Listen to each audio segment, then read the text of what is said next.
আমি জানি না আগামী দিন অথবা আগামী বছর আপনাদের সাথে এই জায়গায় দাঁড়িয়ে আমি বক্তব্য রাখতে পারবো কিনা আমার জানা নাই। আল্লাহ পাক ভালো জানেন। আমি আমার আবেগ দিয়ে কথা বলে গেলাম জাতির কাছে।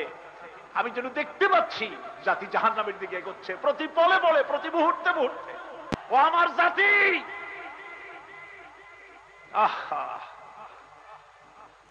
শাহ আতাউল্লাহ বুখারী रहमतुल्लाह अलैहि তিনি বলেছিলেন 40 साल तक कब्रिस्तान में आजान दिया कोई मुर्दा जिंदा नहीं हुआ। 40 বছর পর্যন্ত কবরস্থানে আজান দিলাম, কোন মুর্দা জিন্দা হলো না। আমি 36টা বছর চিল্লাইলাম, ও আমার জাতি ফিরে আসো, তোমার ছেলেরে ফিরাও, তোমার মেয়েরে ফিরাও, তোমার জাতিকে ফিরাও।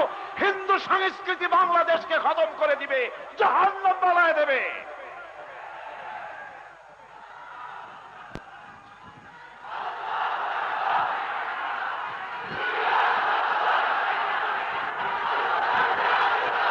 বাঙালি সংস্কৃতির নামে, বাঙালি সংস্কৃতির নামে যারা এইসব আয়োজন করে ওদের চেহারা কোনদিন বাইতুল মোকাররমে দেখা যায়?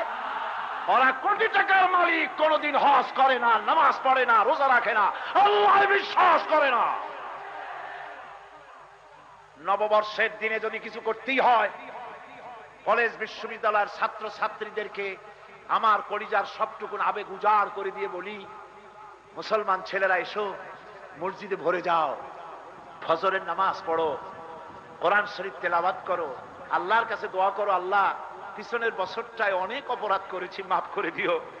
সামনের বছরটা, নতুন বছরটা আমার জন্য, গোটা জাতির জন্য, আমার দেশের জন্য তুমি কল্যাণময় করে দিও, মঙ্গলময় করে দিও।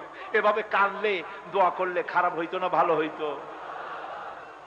খারাপ হইতো না ভালো হইতো? আমার জাতির কাছে উদাত্ত আহ্বান রেখে গেলাম।